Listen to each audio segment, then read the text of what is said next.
following program are pre-recorded Talk of the Town on Super Talk 1270. And welcome to the Tech Ranch, everybody. Marlo Anderson, your guru of geek, in studio, and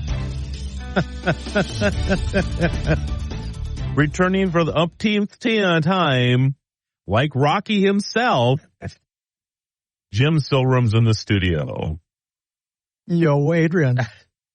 How are you doing today? I'm doing well. How about you, Marlo? I'm doing great. I was thinking that you are like Rocky. This would be like Rocky 8 now for you, I think.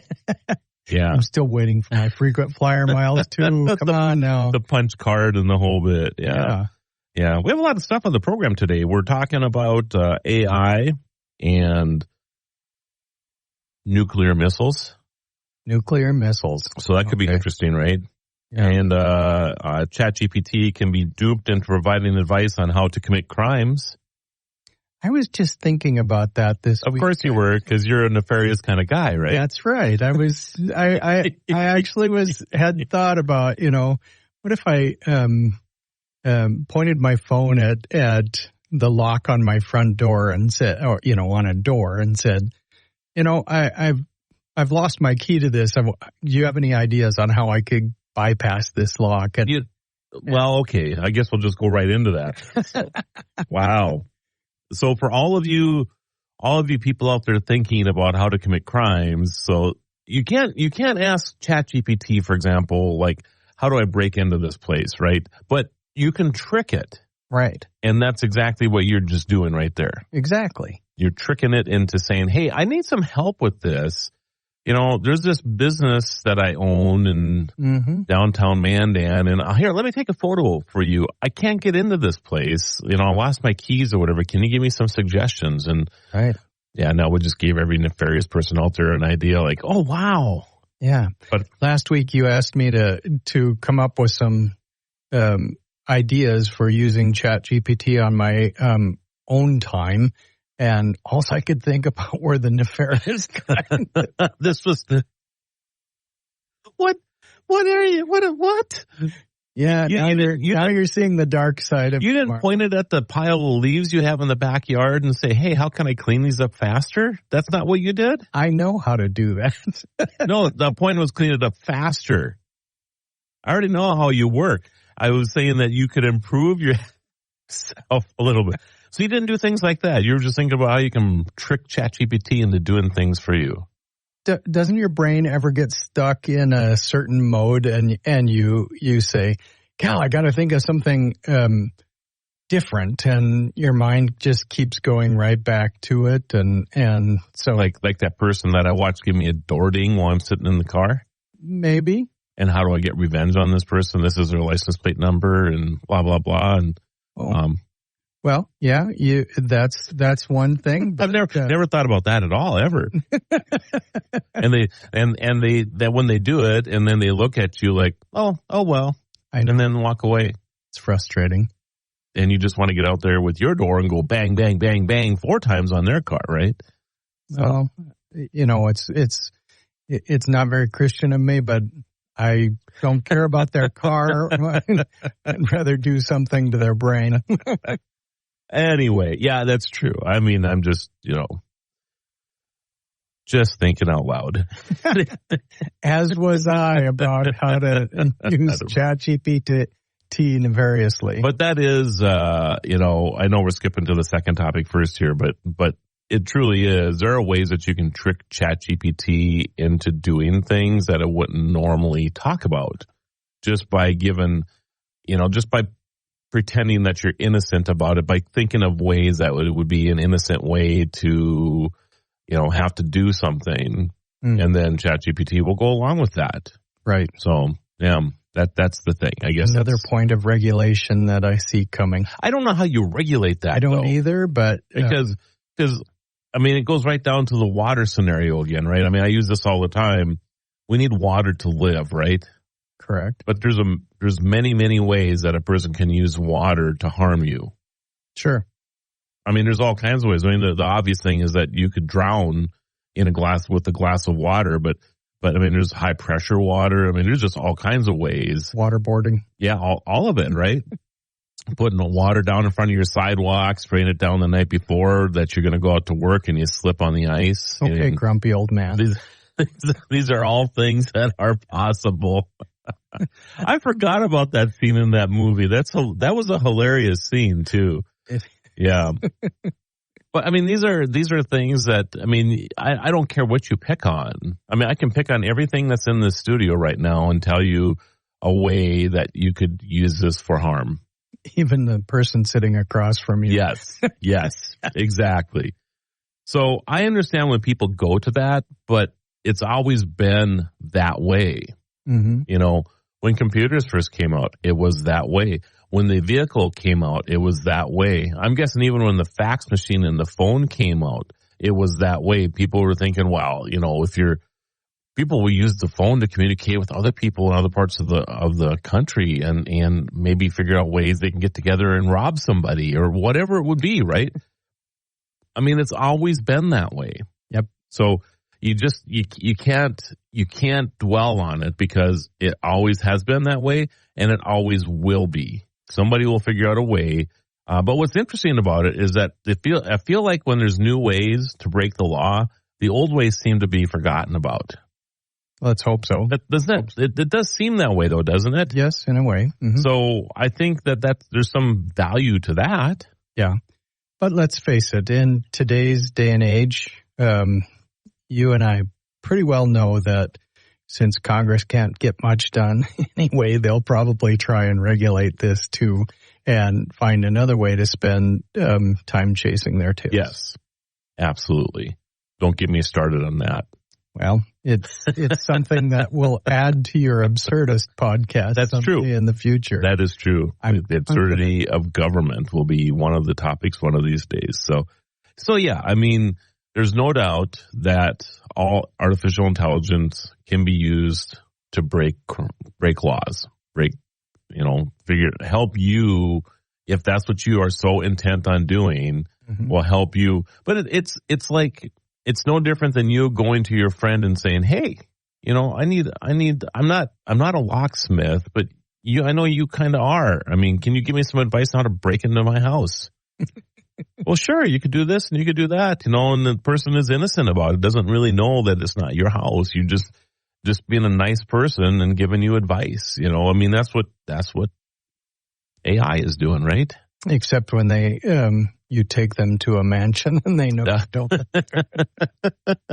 I guess there is that. So yes. Anyway, after the break, everybody, we will continue our conversation. We're going to get into war games with artificial intelligence. That's a little lead into maybe a movie we watched 40 years ago. Super Talk. Talk of the Town on Super Talk 1270. And we are back, everybody. Back with the nefarious Jim Silrum. And at your service. Oh, that's right. I forgot your theme music again. Yeah. Always steady. Always working out. That's getting ready for his next movie. Right back at you, Marlo. Yeah, thanks. Have you watched Tulsa King yet? Speaking of Sylvester Stallone, excellent. Is it? Oh my goodness, and I know he writes it and he produces it, but it was certainly a role made for Sylvester Stallone. It is excellent. Okay, excellent. So yeah, I mean, he's just this. I mean, it's a series. I think it's on Paramount, but it's certainly. I think they're running it on regular CBS now too.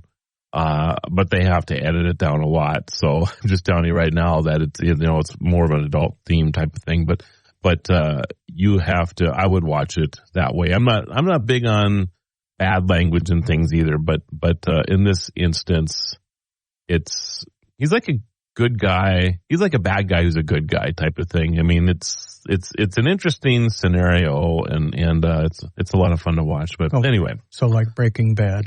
I suppose. I've never watched it. Haven't you? No. Okay. So yeah, that would be interesting. I watched The Attorney.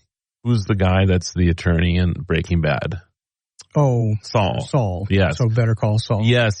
So that's like the prequel to it, isn't it? Or something along those lines? I'm trying to remember if it's a prequel or sequel. Oh, okay. I thought it was a sequel. Then maybe it is. I mean, that goes to show you that I've never watched Breaking Bad. Yeah, but I did like Better Off Saul. I thought that was pretty good. All right. So POTUS has ordered the national security agencies to harness new AI technology and prohibit the technology from launching nuclear weapons. So we're going to use artificial intelligence, but it can only be used to the point where it helps us, but it can't, you still have to have the president or whoever has the codes to launch the nukes, so to speak. So AI cannot do that. Okay. So it kind of reminds me of War Games, Matthew Broderick and all of that, right? And I find this scenario interesting. First of all, I don't think we have a choice because the people, the countries in the world they're just bad actors in the world, right? Of course. And they're going to use this. Mm-hmm. So in order for us to keep up with it, we have to use it too. And there's just no ifs, ands, or buts about it. That's just how it is. You and I, even though we have the human brain, and I'm just going to use this as an example. I mean, not everybody, if you're a pitcher at the major league level, right, and somebody hits a line drive back at you, that person might be able to catch the ball. Yeah. I mean, when you have a ball coming back at you at 120 miles an hour, and you're only 60 feet away from it, that's significant, right? But not most people, and this is what we're talking about here. It might not be the greatest analogy, but the reaction time that we have from our brain to our fingers, for example, is not even close, even though it seems like it's fast. And what I'm giving you is like crazy fast. Like you pitch this ball, all of a sudden this thing comes back at you, right? The computer has already figured it out 1,000,000 times already. I mean, the trajectory of the ball, all of this stuff. And so we can't react as fast. We can probably think as fast and we can be creative in ways that AI cannot be, but we don't have the reaction time. So when you're facing an AI, then what do? You have to have AI that can basically counter the AI that's coming at us. It's true. So that's true. I mean, that's just how I think we have to think about it. Well, your lead into that made me think a whole different plan. Okay. I mean, just saying that you're saying that the president has come out with this order. Yes. In my mind, what political aide advised him to say this? Because he should stay away from that as far as possible and just allow his military to do the things that they're supposed to. But my guess is that's exactly what happened here, and somebody convinced our president to do this. I don't disagree that it's something that should be done, but it's like, it just frustrates me when they get such bad political advice. Sure. That you wonder if they're advising people wrong, the president wrong, or if the president is just ignoring advice. In our country, and I won't get into my little local thing that just happened to me. It's not major, everybody. Not a big deal at all. It was just, I guess I'll give you this scenario. I got pulled over for having my tab in the wrong place on my driver's plate, on my license plate. I didn't even know this was a thing. Okay. But, and this just goes back a few years. In North Dakota, when you got a new car back a few years ago, you would have to have a new license plate with that. Well, they changed that a few years ago, and you now basically carry your license plate with you from car to car to car. Well, what happens, at least to me for the first time, I hadn't taken all the old tabs off. Yeah. And I guess lesson learned here, I just kept putting them on there, because they're difficult to take off, right? So this time, I get my light plaid tabs from last year, and I tried to put it on there, and I'm like, it's not even going to stick on this thing anymore. I mean, they're just like, it's a little bump, and it's all uneven and everything else. So I took it and I put it right below it. Okay. And I guess that's not legal. So anyway, I got pulled over for this, and then, which is fine. I mean, I don't have a problem with that. And then, of course, asked me for my driver's license and our registration and for my insurance. Well, I didn't have my current insurance card in the car either. So then I was written up for this. And it was stated to me that if I just showed proof of insurance within 2 weeks, that it would just be dismissed and no big deal, right?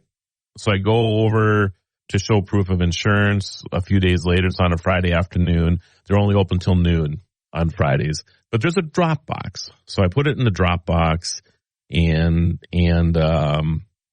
thought I was done with this, and this morning, I should say this morning, a couple days ago, actually, I open up my mail, and then here it is in my mail, this whole motion to dismiss and all this other stuff, this huge court proceeding that, I wouldn't say a huge one, but there was some type of proceeding that went on to dismiss this, and I guess I'll have to finish this story after the break. Without apology, The Regular Joe Show with Joe Gigante. Weekday evenings at 9 on Super Talk 1270 and the free Super Talk 1270 mobile app. Welcome back to Talk of the Town on Super Talk 1270. Oh, I'm getting it here, Jim. I'm getting that story loaded back up here again. Oh, there we go. There we go.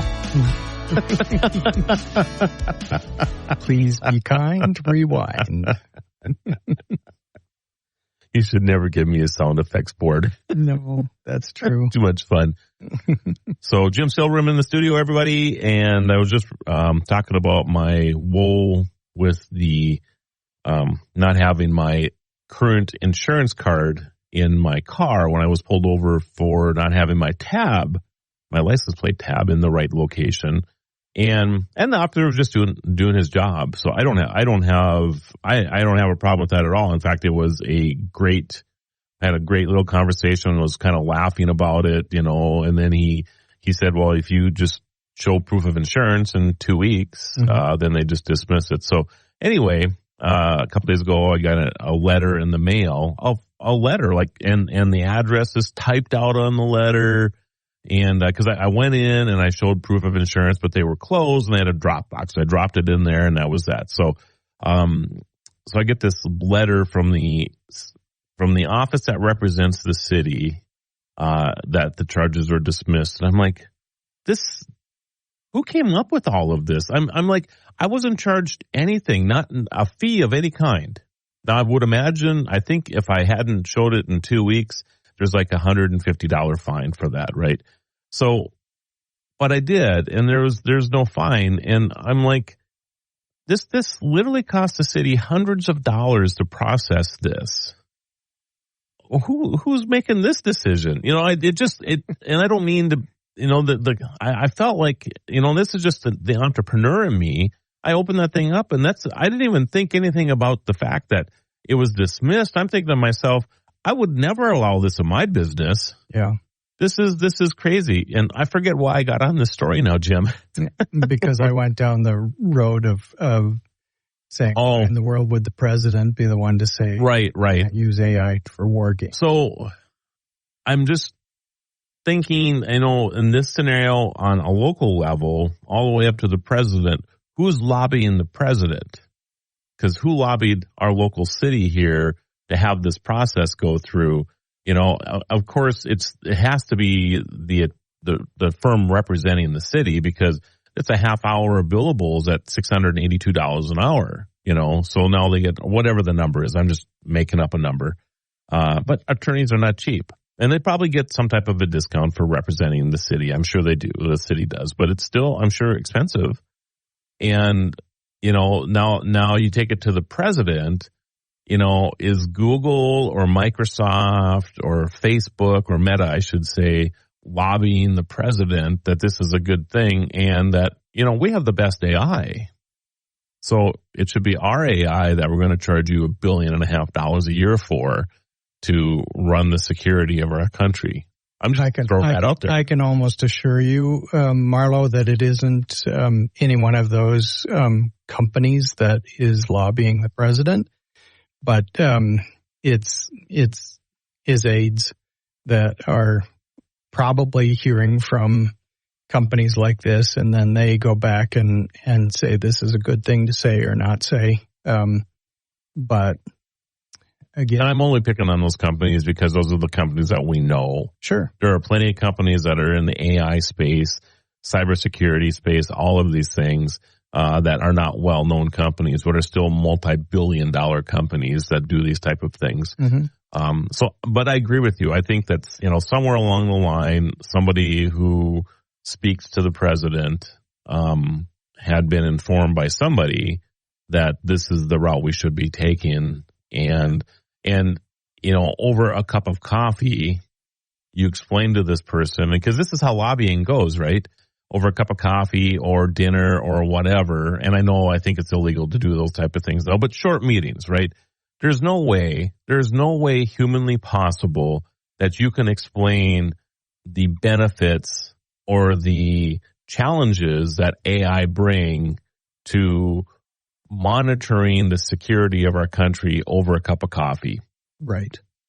So you have that amount of time because they have 100 other people they also have to talk to about the ag issue. We have the drought going on, in the Dakotas, and, the hurricane that smashed into, New Orleans. And I'm just, of course, making all this stuff up. But the president and president's aides, although maybe dedicated to some of these things, they're dealing with multiple things at any given time, and they're probably not specialists at any of them. True. Okay. Some of them, like I would guess those on the national security team, are very much specialists. Sure. I agree with that.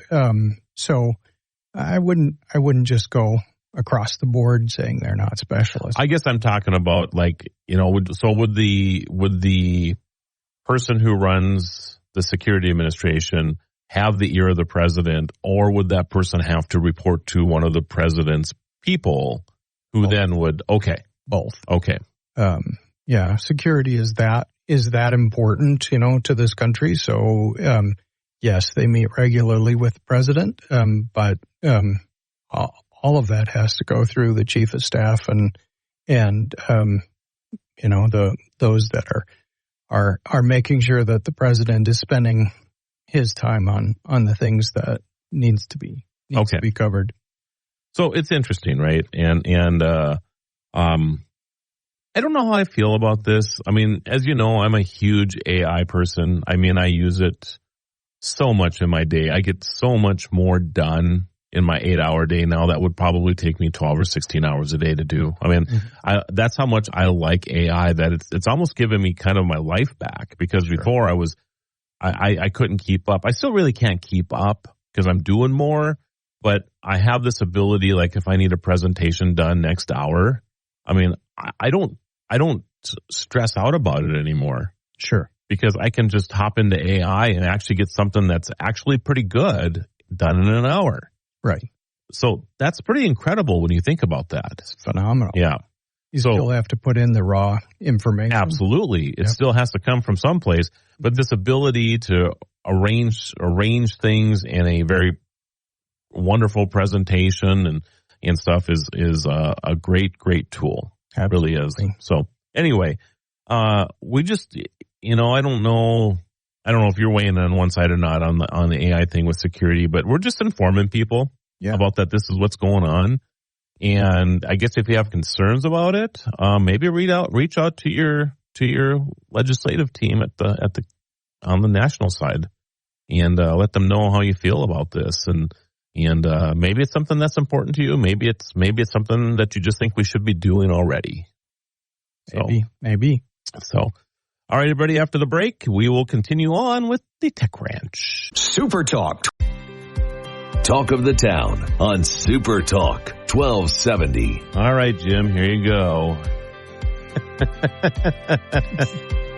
Everybody's going to say, hey, stop playing the song in the middle of it. Let it play out. Oh.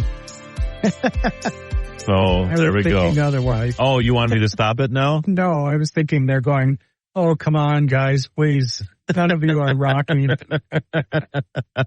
I'll bring that down a little bit now. Well, that might be true, but I see you working out. I see you hanging upside down doing sit-ups and all of this as this song is playing. You do? Okay. I don't know why that one scene, I don't know if that was from Rocky, like 3 or 4, maybe it was 5. You know, he's in this cabin and he's like, this, you know, they got the loft and he's got his knees, you know, he's hanging over the end of this thing. And for whatever reason, he's doing sit-ups that way. And I'm like, oh my goodness. And, you know, and he does these things. He doesn't have like a stunt double in there working out like that. I mean, how long did it take him to get in that kind of shape to do that? Long time. Yeah. Long time. Yeah. Impressive, I guess. All right, everybody. We're going to talk about, this is kind of cool, actually. Are you a Prime member, Amazon Prime? I am. Okay. I think a lot of people are. I think there's 100 and some million people that are Prime members, which is incredible when you think about that. 100 and some million people that pay $129 a year now. Is it 100 or is it 149? It's somewhere in there. Good question. It used to be $99, and then they've slowly taken it up a little bit. So this is kind of cool. And so if you're an Amazon Prime member, you can save 10 cents a gallon on gasoline. Okay. So Prime members can visit Amazon.com/fuel savings. So /fuel savings, FUEL SAVINGS, and to activate the offer. You'll also need a free Earnify account. So that's EARNIFY, which is associated with BP. And these two accounts will be connected once you activate the offer, which you only have to do once. So you just do this once and that just, you know, and then do that. And then after that, any of the nearest BP, Amoco, or AM/PM gas stations, so you get 10 cents a gallon off. Yeah. Simple as that. Yeah. I think Walmart does a similar sort of thing with Walmart Plus, but I always look at it and go, okay, where's the closest station? Right. So with Walmart Plus, is that like with Sam's Club as well? Well, they have, I can't remember who they associate with, but it's certain gasoline. So not just a Sam's Club, there are other brands in there as well. Right. I guess kind of the point I'm getting at and why I'm bringing this up is that I'll be the first to say that I complain a little bit about the cost of my devices. You know, sure. and it's just human nature. I mean, and I pay more than average, I think. I think Alice and I, you know, we pay like $230, $240 a month for our two phones. That does include the cost of the lease or rent or us buying the phone. I mean, you get a 2.5 year thing, whatever, however they figured out. I did the math on it one time, by the way. The phone costs $1,000 if you buy it outright, or they take it over 36 months, and it still costs $1,000. There's never a benefit to buying them straight out most of the time, which is frustrating to me because I would just buy them and save the money. But anyway, with that said, you and I have talked about this before, but these devices, this device that we carry with us is a huge money saver for us. Wouldn't you agree? Absolutely. So, and I know I'm kind of putting you on the spot right now, but what are the things that you think you do with your smart device that save you money just right off the top of your head? Oh, well, just right off the top of my head, I no longer have to worry about finding a place because I just put it into GPS and my phone takes me there. So what are the cost savings to you there? Explain in detail what it is that where you're saving money at here. I'm not spending time looking it up on a map. I'm not spending time driving around a neighborhood to find the particular address. I'm saving money on the gas that I'm not using to drive around to those various areas. So, yeah, that's just off the top of my head. And even just that efficiency of getting to a place. Like, there's many times 4 or 5 or 6 different ways to get there. It generally will show you the shortest route. And sometimes it'll show you like a couple other routes. This could be quicker, but it's a little longer type of thing, But and sometimes it shows you where the traffic, right? Especially for us this year with the with the Grant Marsh Bridge, right, going across the Missouri River for the interstate. Yeah, it would show if it was backed up, then we could take one of the other bridges going across the river. So that's interesting you bring that up because, you know, a lot of us drive from point A to point B every day. Yep. Right. And in your commute, for example, that you would do every day would take you across the Grant Marsh Bridge, which, by the way, is on our interstate here between Bismarck and Mandan, North Dakota, where both Jim and I live. So you take that bridge every day.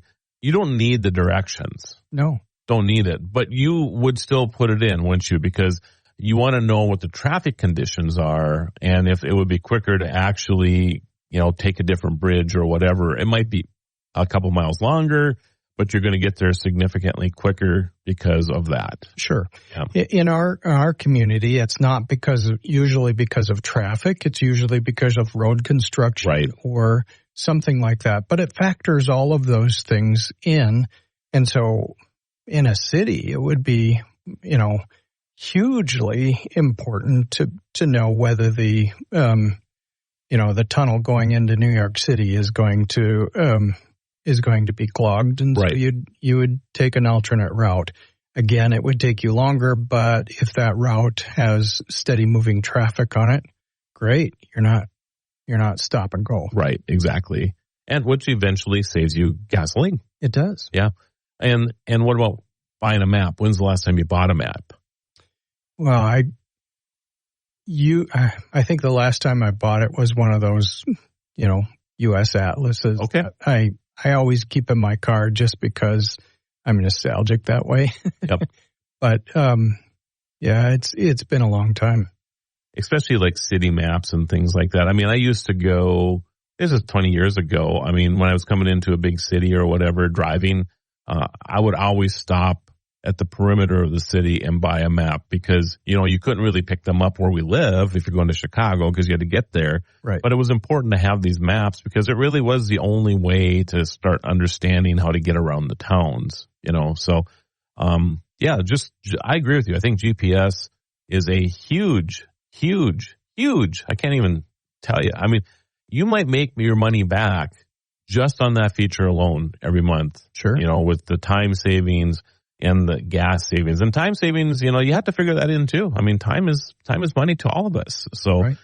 No doubt that you have to do that. So we'll talk more about how you save money with your devices after the break. Talk of the Town, weekday mornings starting at 9 on Super Talk 1270 and the free Super Talk 1270 mobile app.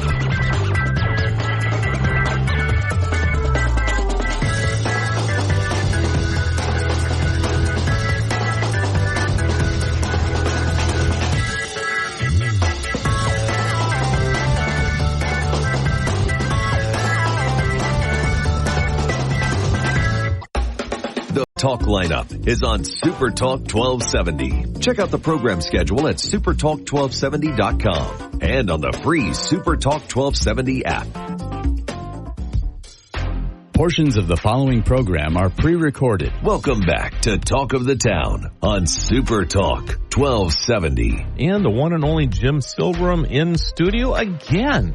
Hey, we're talking about how you save money using your cell phone, your smart device, whatever you call it. And on the last segment, we talked a lot about GPS and the amount of time and money that saves. And the premise here, everybody, is that, yes, we might spend a lot on our devices.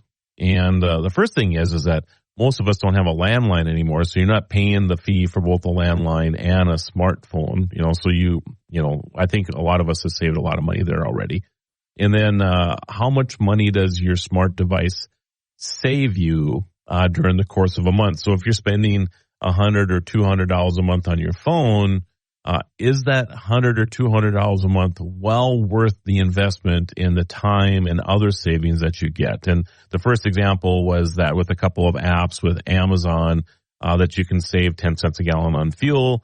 Jim brought up that Walmart and other entities do the same type of things. Then Jim brought up GPS and the amount of money and time that we save because we don't burn up all the fuel and all that stuff with that. So, all right. So that was the recap. Yeah. Did I miss anything? No. Okay. I didn't, but Okay. I was thinking of another Yeah. as well. Yeah. Most places today have price matching guarantees. Okay. So this weekend I was looking. I want to replace one of the televisions in our home, and I walked into a business. I asked them what the price was. I looked it up on my phone from another retailer and said, "Here you go. This is what I can get it for from there." Oh, okay, we'll match that. So I didn't have to go anywhere. I didn't have to, shop around. Yeah. By running store to store. Yeah. I was able to get it for the price that the lowest price I could. So that ability to prove that somebody else has it for the lower price saved you money at the store, plus the time and dollars it would have taken for gas or whatever to go to other stores to shop Exactly. or whatever. So I'm guessing you saved a little bit. It was worthwhile to do that? Yeah, like Okay. $50. Okay. So Very good.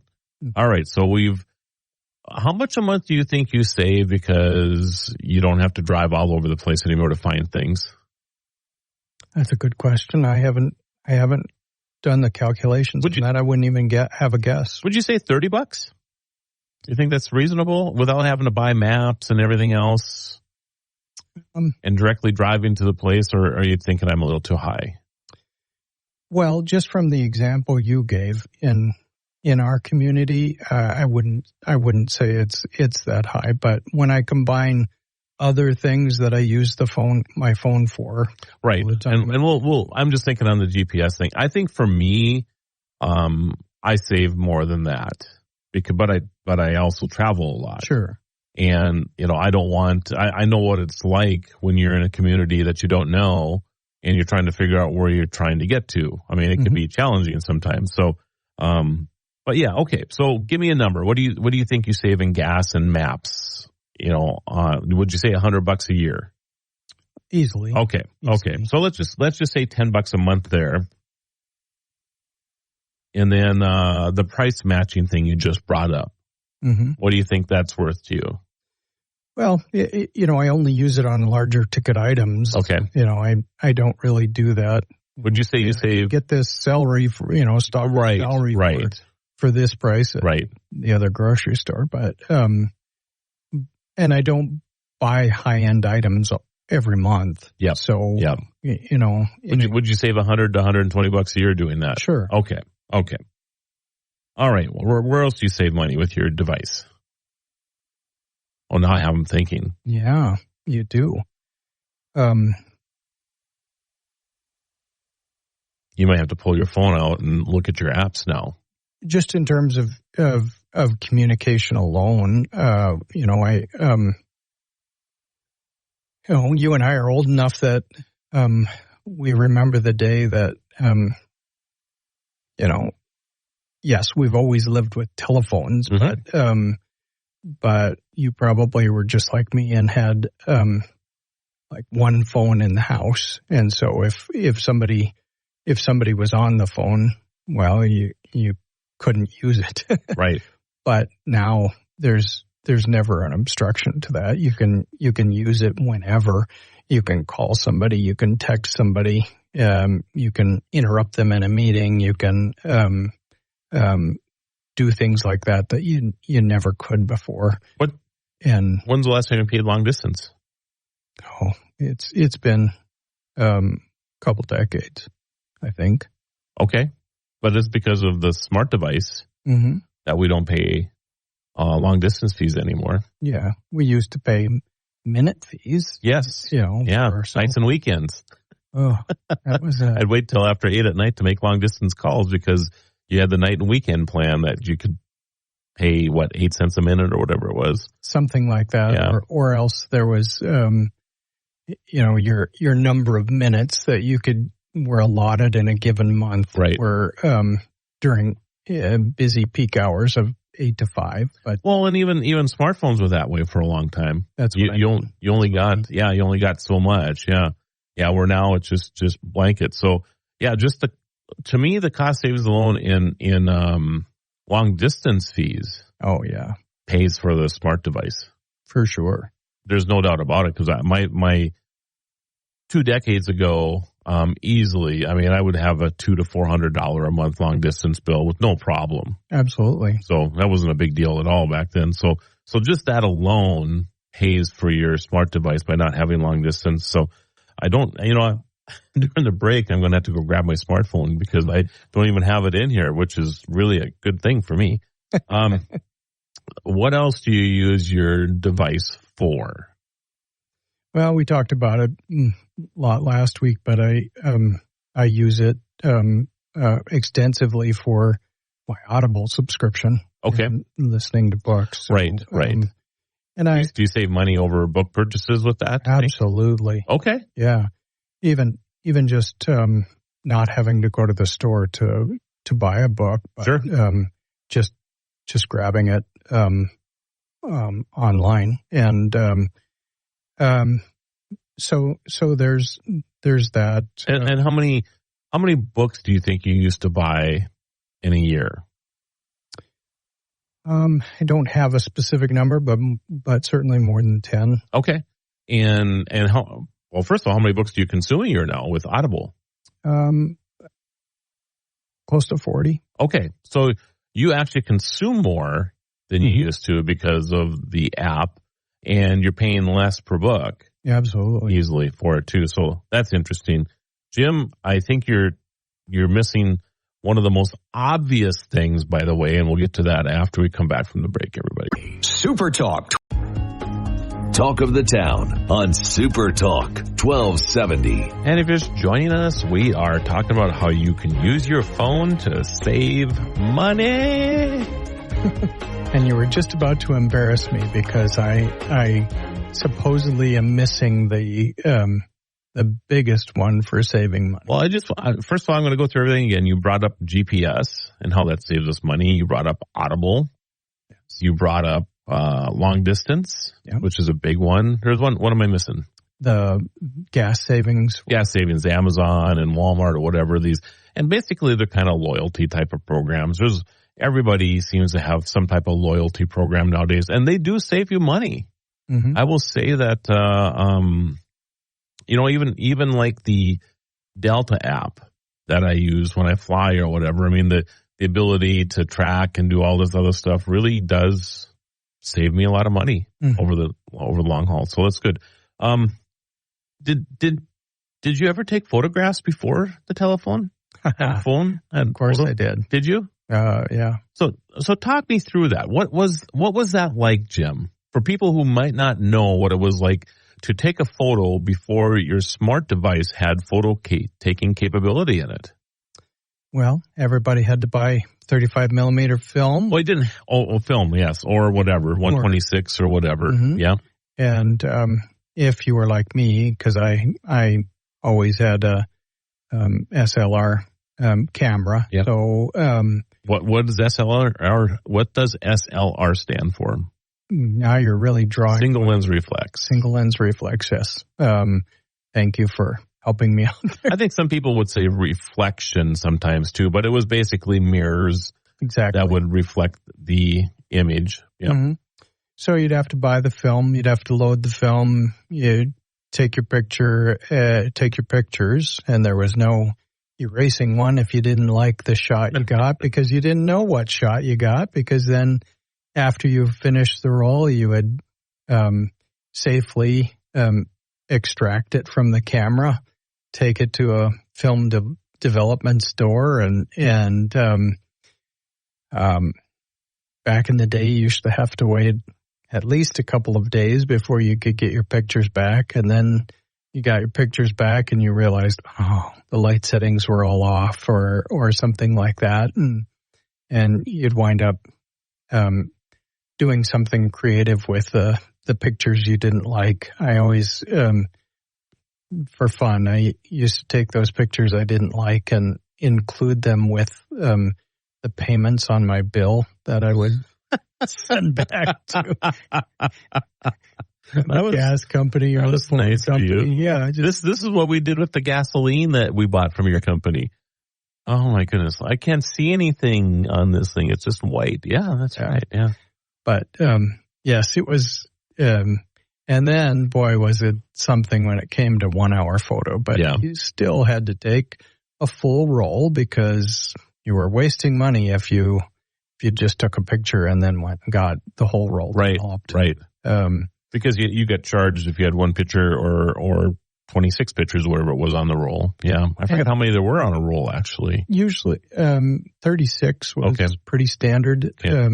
But you were charged for that roll of film regardless of whether you took 10 or 36 of them. Right. But, and if you took a bad picture, well, that's just your tough luck. Yeah.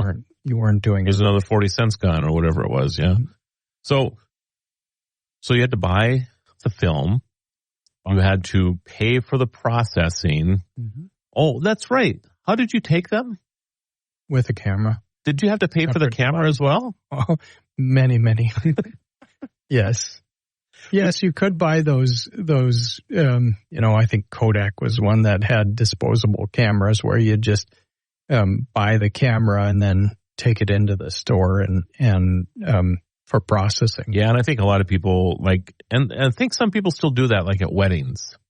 They'll drop an instant, or they'll put a camera on everybody's table, and then they'll go and have them processed afterwards or whatever. Or maybe there's a chip that goes in them now, but I feel like they're still filming those, and everybody can take their favorite photos of the wedding or whatever in that way. But generally speaking, yeah, you had to. And how much was it? How much was a good camera back then, Jim? Oh, well, it was back in the day, so it was a different economy than we have now. But if I were paying $500 for a camera, that was really a lot of money back then. Yeah, and you would. Mm-hmm. I mean, I remember my first DLR was, I think, about $800. Yeah. So, yeah. And most of them were manual. You had to manually, advance the film. Yeah. And some of them are automatic in that regard, but as far as, framing a photo or whatever, if you're going to zoom in on somebody or whatever, it wasn't just touching the screen and zooming in and it was instantly focused. You had to manually focus your lens and do all of this stuff. It was expensive to take photos. It really was. And I don't think, at least our younger people, have no clue what that was like, and probably don't even understand, when you see a photo that's 120 years old now or whatever. I mean, those people had to stand there for a while. I mean, some of the first photos were 10 minutes long. Right. 10 minutes. You had to stand there for 10 minutes. Mm-hmm. Try not to move. Yes. Good luck with that. So, yeah, I mean, and there was a time that people didn't smile for photos because of that scenario, because it was hard to hold a smile for a long period of time. So you would basically not smile so that your photo would turn out.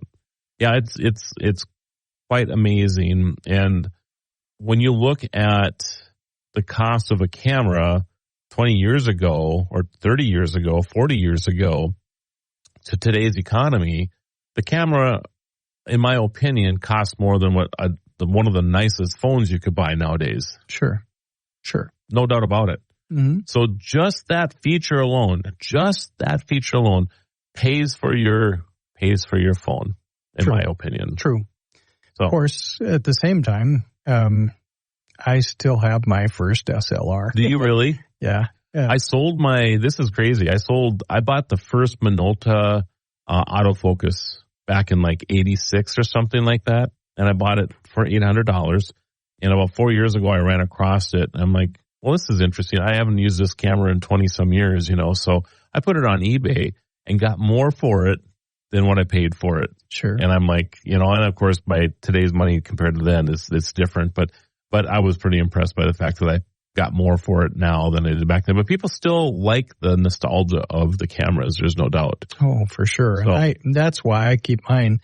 My brother gave me my first one, and that's the one that I still have. And that was in the 60s.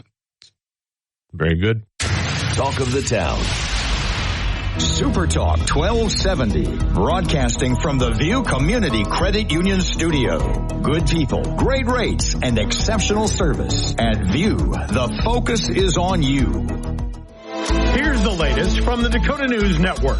Witnesses say a man fired a gun towards 4 people he told to leave a park in Jamestown. In a statement, Jamestown police say it happened Monday evening around 6. The statement described the man as an intoxicated Native American and said he was wearing baggy dark clothes. Police found a black hoodie and 2 shell casings. There's no word on the location or the identity of the suspect. Annexed residents in Grand Forks won't have to pay special assessments for sewer and water improvements thanks to a loan from the state. The amount of the loan is nearly $7 million and will be used for improvements in the annexed areas of the north side of Grand Forks. The city has 5 phases planned for sewer expansion that will eliminate the need for septic systems. The first 2 phases have begun construction and have a 2025 completion target date. The entire project is expected to be completed sometime in 2029. The longtime president and CEO of the Theodore Roosevelt Medora Foundation has announced his retirement. A post on the town of Medora's Facebook page says Randy Hatzenbuehler is retiring in 2025. The exact date has not been announced. According to the post, Hatzenbuehler has served at the nonprofit for around 3 decades.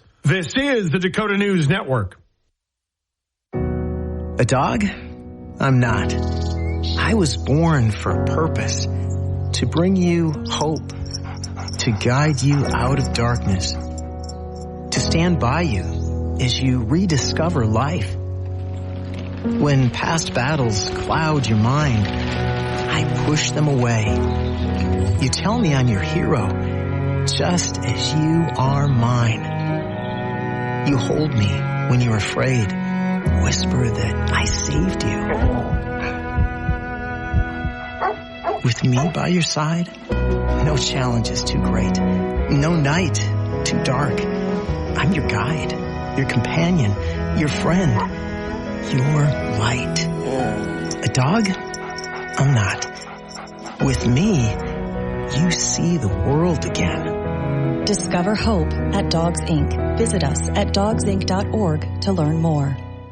Doug Burgum says America's veterans have defended the liberty that makes our nation a guiding light of freedom to the world. Burgum spoke yesterday at a Veterans Day ceremony at the North Dakota Heritage Center and State Museum. Burgum said more than 50,000 veterans call North Dakota home, and that effort continues to make it the most military-friendly state in the nation. A Fargo man is accused of embezzling more than $2.7 million from his employer. Daniel Lindgren had been the chief operating officer of Shorestone Development until he was fired late last month. Court documents say Fargo police were called to the company October 26th to respond to a fraud report. The company's owner says Lindgren had been stealing money from the company for 3 years. He faces up to 20 years in prison and a $20,000 fine if convicted. The University of Mary has a new athletics director. The university on Monday announced Marcus Wagner as just the 5th director of intercollegiate athletics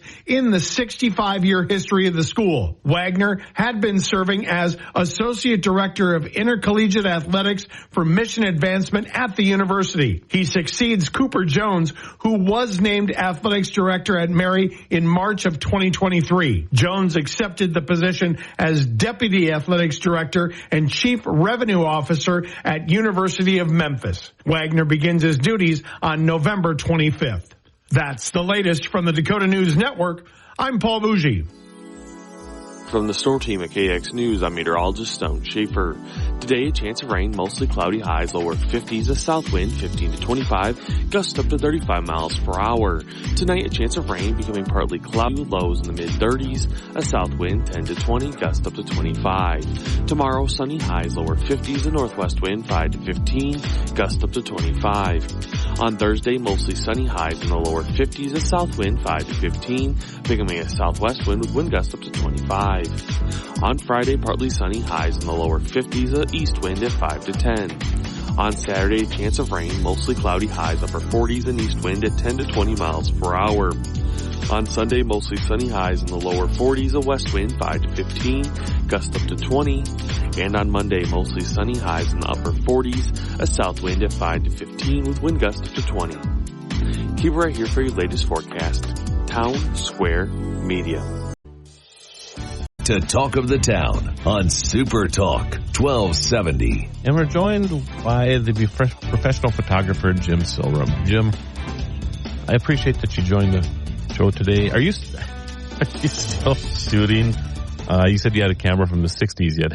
When's the last time you put film in it? It's a long time ago. Okay. I'm not even sure where I'd buy the film anymore. Interesting. So everybody, we're talking about how your smart device, your cell phone, whatever you call it, saves you money.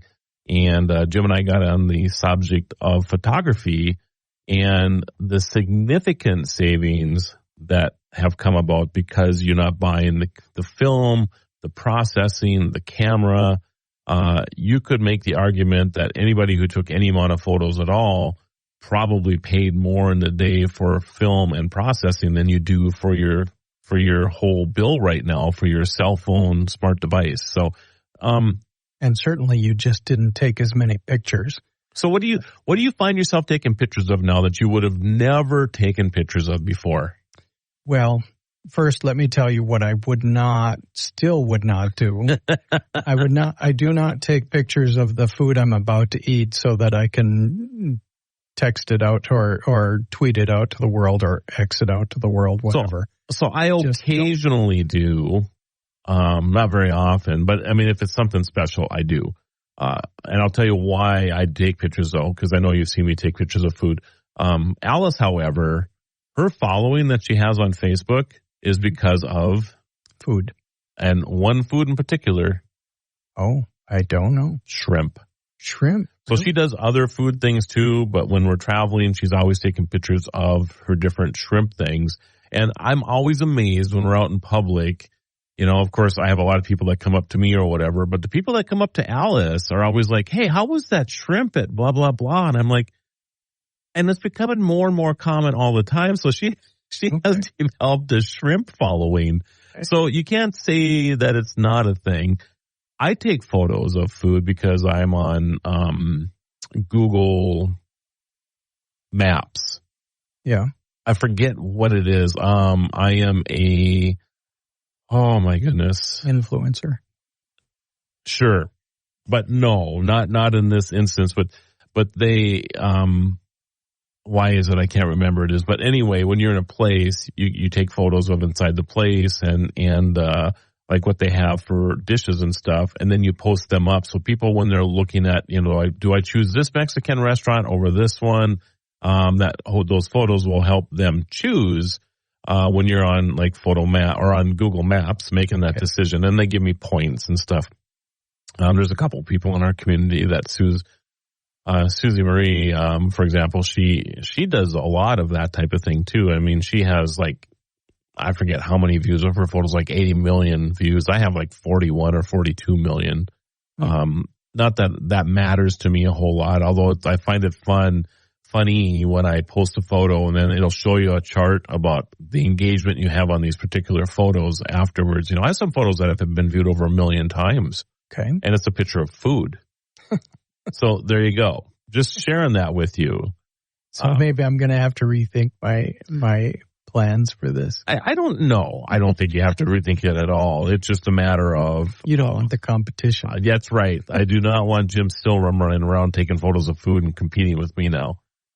But I think each person can do their own little thing. But what else in the photo space that you would have never dreamed you would be taking photos of that you do now? Oh, maybe?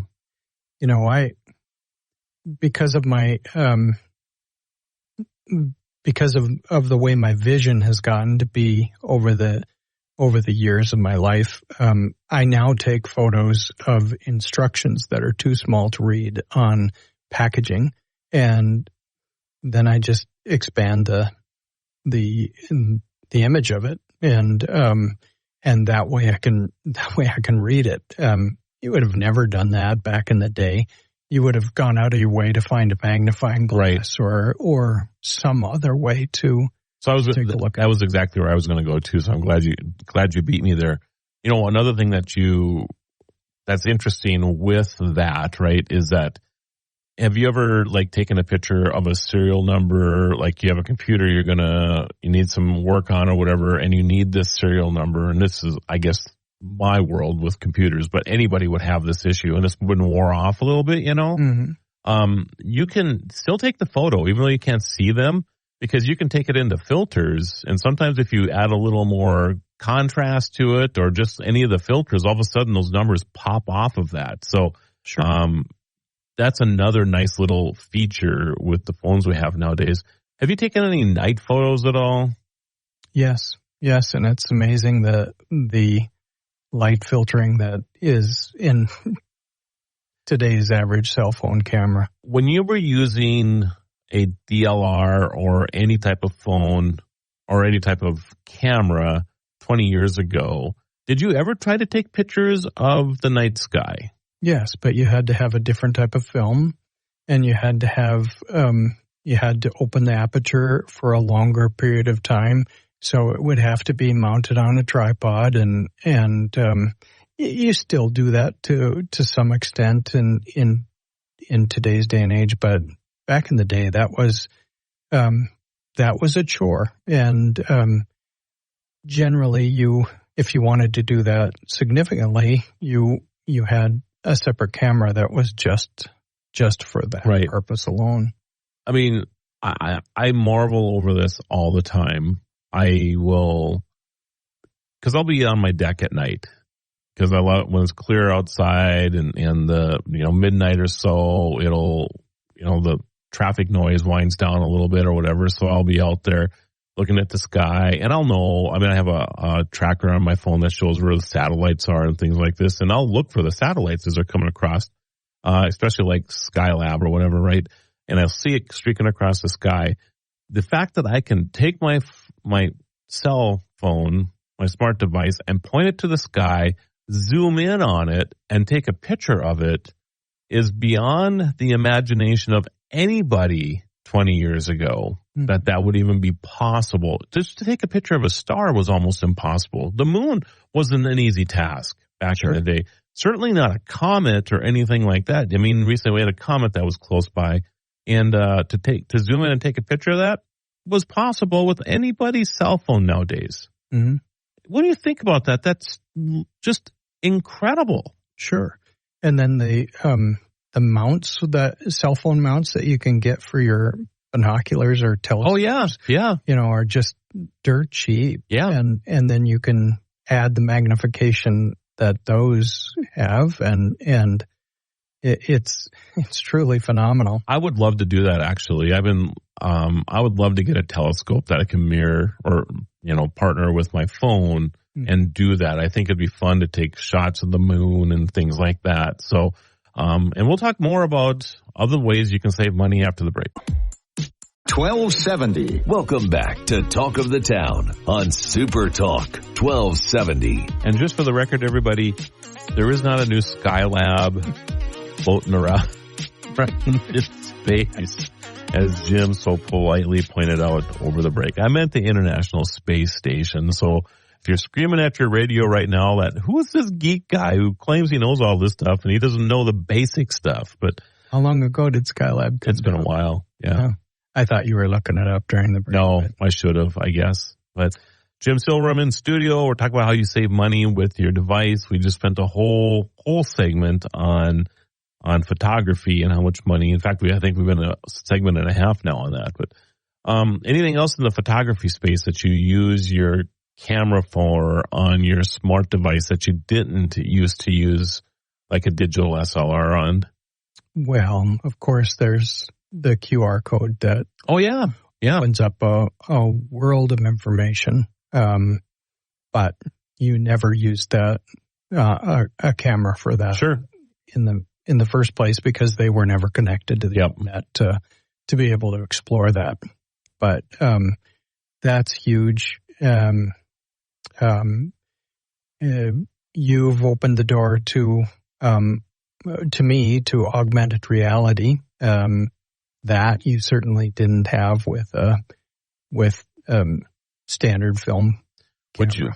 Would you have taken a picture of the color of paint in your room and went and got it processed and then went over to Lowe's or Home Depot or whatever to match up the color of paint? No. But now we do that. Yes, we do. Take a picture of the room and then you go over and you look. And I mean, it really is kind of endless, the possibilities with photography nowadays and beyond photography. That ability to see an image for whatever reason you can't read the menu, for example, in a dark restaurant. So you take a picture of it and then blow it up a little bit and there it is. You can read the menu. I mean, I see, and you don't even have to take the photo a lot of times in those situations. Exactly. Open the camera up and just magnify it a little bit and read it that way. I do that all the time nowadays. Well, and of course, you don't have to carry a separate flashlight with you either. That's correct. Because you can use the flash on the camera for that. I mean, how many lighters did you used to go through at concerts that you don't go through anymore? Jim, I'm going to put that down as a thing. Do you think that was $20 a year, $50 a year that you were spending on lighters at concerts? You went to concerts more than I did, man. Oh, not me. I love it when there's I forget where we were at. Somebody was doing REO Speedwagon's. I can't remember the name of the song now. Stop screaming at me, everybody. But anyway, their most famous song. And of course, I look, and I'm kind of in the front of the auditorium. And I look back, and everybody's got their smartphone with their flashlight on going. And I'm like, yeah, even in smaller venues, people are doing this. So it's too funny.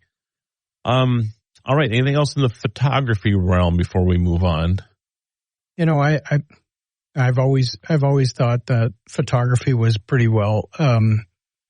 You know, there are some people who only use their camera to take pictures of people because they want to remember people. Right. Myself, I like to take pictures of scenery, and almost always forget to take a picture of people because my mind is so focused on beautiful things in creation.